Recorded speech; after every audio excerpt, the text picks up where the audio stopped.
जय श्री कृष्ण। नारद द्वारा हिमालय ग्रह में जाकर विश्वकर्मा द्वारा बनाए गए विवाह मंडप का दर्शन कर मोहित होना और वापस आकर उस विचित्र रचना का वर्णन करना। ब्रह्मा जी बोले, हे मुने, उसके बाद आपस में विचार विमर्श कर शंकर जी की आज्ञा लेकर भगवान विष्णु ने पहले आपको हिमालय के घर भेजा और हे नारद, भगवान श्री हरि की प्रेम पूर्ण प्रेरणा से सर्वेश्वर शिव को प्रणाम कर आप बारात से आगे हिमालय के नगर को चले और हे मुने, वहां जाकर आपने विश्वकर्मा द्वारा रचित लज्जा की मुद्रा से युक्त अपनी कृत्रिम मूर्ति देखी और उसे देखते ही आप विस्मित हो गए और हे महामुने, विश्वकर्मा द्वारा बनाई गई अपनी मूर्ति को देखकर तथा विश्वकर्मा द्वारा सारा चरित्र जानकर आप शांत हो गए। तत्पश्चात आपने स्वर्ण कलशों से एवं केले के खंभों से अत्यंत मंडित रत्न चित्रित हिमालय के मंडप में प्रवेश किया। वह मंडप अति अद्रत नाना प्रकार के चित्रों से अलंकृत तथा हजारों कंबों से युक्त था और उसमें बनी हुई वेदी देखकर आप आश्चर्य में पड़ गए। हे मुनि, हे नारद, उस विस्मय के कारण आपका ज्ञान एवं बुद्धि नष्ट हो गई। पुनः आपने हिमालय से पूछा, हे हिमालय, क्या इस समय विष्णु आदि सभी देवता महर्षि सिद्ध एवं गंधर्व यहाँ पहुंच गए हैं?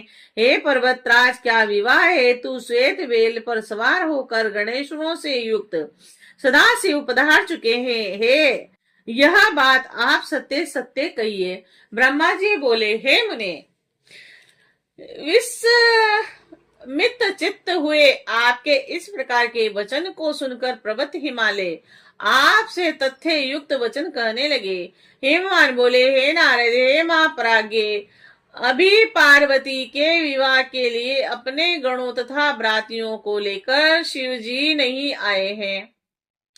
हे नारद, आप उत्तम बुद्धि से विश्वकर्मा के द्वारा रचित चित्र जानिए। हे देव ऋषि, आप आश्चर्य का त्याग कीजिए, स्वस्थ हो जाइए और शिव का स्मरण कीजिए। आप मुझ पर कृपा कर भोजन तथा विश्राम कर कर मेनाक आदि पर्वतों के साथ शंकर के समीप जाना। हे महामते, जिनके चरण कमल की अर्चना देवता तथा असुर भी किया करते हैं, उन शिव की प्रार्थना कर आप इन पर्वतों को साथ लेकर देवता तथा महर्षियों सहित उन्हें यहाँ शीघ्र ले आइए। ब्रह्मा जी बोले, हे नारद, तब आपने तथा अस्तु कहा और वहां का सारा कृत्य अच्छी तरह संपन्न कर भोजन करके महामनस्वी आप हिमालय के पुत्रों सहित बड़ी प्रसन्नता से शीघ्र शिव जी के समीप गए और वहां आपने देवताओं से गिरे हुए महादेव जी को देखा और आपने तथा उन पर्वतों ने भक्ति से उन क्रांतिमान शिव को प्रणाम किया। तत्पश्चात हे मुने, अनेक प्रकार के अलंकारों से युक्त मेनाक सह मेरु आदि पर्वतों को देखकर संदेह से आकुल मन वाले मैंने विष्णु ने तथा इंद्र से युक्त देवता एवं रुद्रा अनुचरों ने विस्मित होकर आपसे पूछा। देवता बोले, हे नारद, हे महाप्राज्ञ, आप तो आश्चर्य से चकित दिखाई पड़ते हैं। हिमालय ने आपका सत्कार किया या नहीं? हम लोगों को यह विस्तार पूर्वक बताइए। यह महाबली मेनाक सहा तथा मेरु आदि पर्वत अनेक अलंकार धारण कर यहाँ किस उद्देश्य से आए हैं? हे नारद, आप यह भी बताइए। पर्वतराज, हिमालय का विचार शिव जी को कन्या देने का है या नहीं? हे तात, इस समय हिमालय के यहाँ क्या हो रहा है? ये सब विस्तार से कहिए। हे सुवर्त, हम देवताओं का मन अनेक प्रकार के संदेह से ग्रस्त हो रहा है और इसीलिए हम लोग आपसे पूछ रहे हैं, आप हमारा संदेह दूर करें। ब्रह्मा जी बोले, हे मुने, उन विष्णु आदि देवताओं का वचन सुनकर विश्वकर्मा की माया से विस्मित हुए आपने उनसे कहा, हे मुने, आप मुझ विष्णु को और सभी देवताओं के ईश्वर सची के पति पर्वतों के पूर्व शत्रु तथा पर्वतों के पक्ष को काटने वाले इंद्र को एकांत में बुलाकर कहने लगे।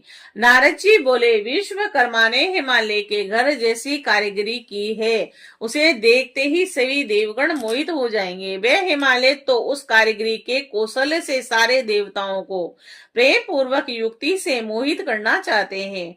हे सचिपति, आपने पूर्व काल में विश्वकर्मा को बुलावे में डाल दिया था, और क्या उसे आप भूल गए हैं? इसीलिए वे आज आपको जीतने की इच्छा से हिमालय के घर में विराजमान हैं, और उन्होंने मेरा ऐसा चित्र बनाया है कि उसे देखकर मैं तो मोहित हो गया हूँ।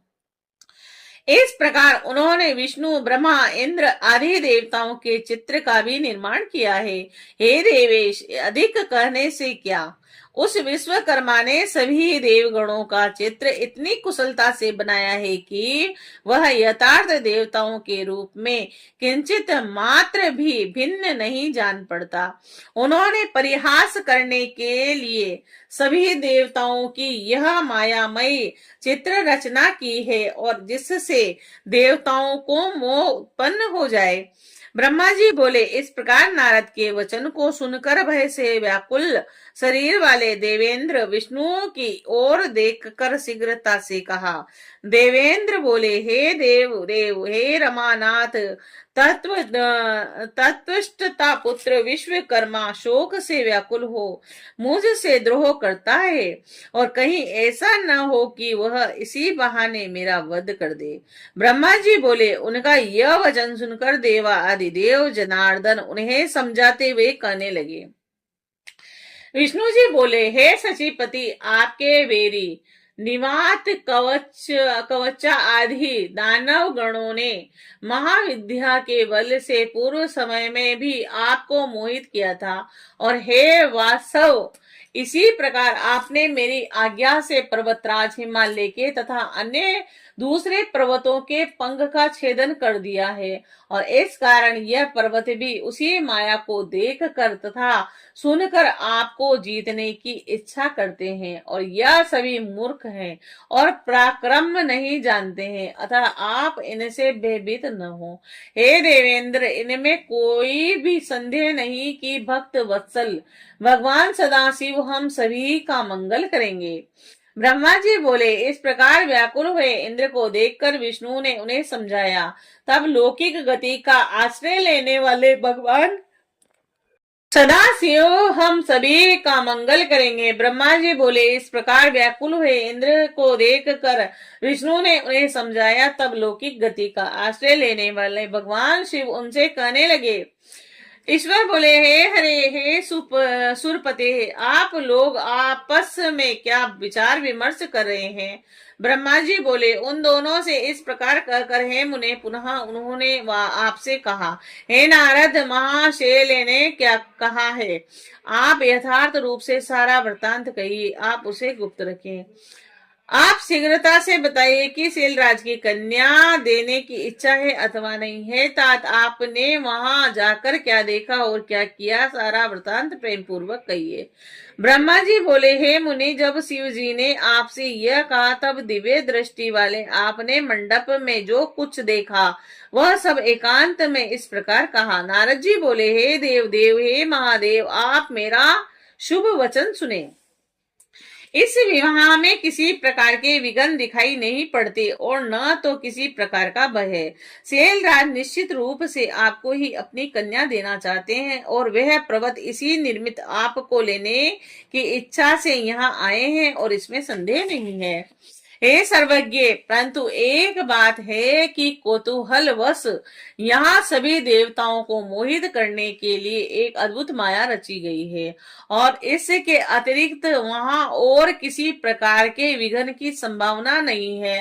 हे विप्रभो, महामाया करने वाले विश्वकर्मा ने हिमालय की आज्ञा से उनके घर में महान आश्चर्य युक्त मंडप की रचना की है। उस मंडप में विश्वकर्मा ने सारे देव समाज के चित्र का निर्माण किया है, और उसे देखकर मैं मोहित होकर आश्चर्य में पड़ गया हूँ। ब्रह्मा जी बोले, नारद का वचन सुनकर लोकाचार करने वाले प्रभु शिव जी विष्णु आदि देवताओं से हंसते हुए कहने लगे। ईश्वर बोले, हे विष्णु, यदि पर्वत हिमालय मुझे अपनी कन्या देंगे तो आप यथार्थ रूप से बताइए कि मुझे माया से क्या प्रयोजन है। हे ब्राह्मण, हे शक्र, हे मुनिगण तथा हे देवताओं, आप लोग यथार्थ रूप से कहिए कि हिमालय मुझे अपनी कन्या दे रहे हैं तो माया से मेरा क्या प्रयोजन है। न्याय शास्त्र के जानकार पंडितों ने कहा कि जिस किसी उपाय से अपने साध्य को प्राप्त करना चाहिए, अतः आप सभी विष्णु आदि देवगण इस कार्य सिद्धि की इच्छा से शीघ्र ही चले। ब्रह्मा जी बोले, देवताओं से इस प्रकार कहने वाले जितेंद्रिय भगवान सदा शिव को कामदेव ने साधारण मनुष्य के समान अपने वश में कर लिया और उसके बाद शिव जी की आज्ञा से विष्णु आदि देवता एवं ऋषिगण भ्रांत तथा मोहित करने वाले हिमालय ग्रह की ओर गए। और हे मुने, उन देवताओं ने आप नारद को तथा उन पर्वतों को आगे कर आश्चर्यचकित हो हिमालय के अपूर्व एवं परम अद्भुत मंदिर की ओर प्रस्थान किया। और इस प्रकार हर्ष में भरे हुए विष्णु आदि देवता तथा प्रसन्नता से युक्त अपने गणों के साथ वे शिव जी आनंदित होकर हिमालय के नगर के समीप आ गए। श्री शिवाय नमस्तुभ्यम्।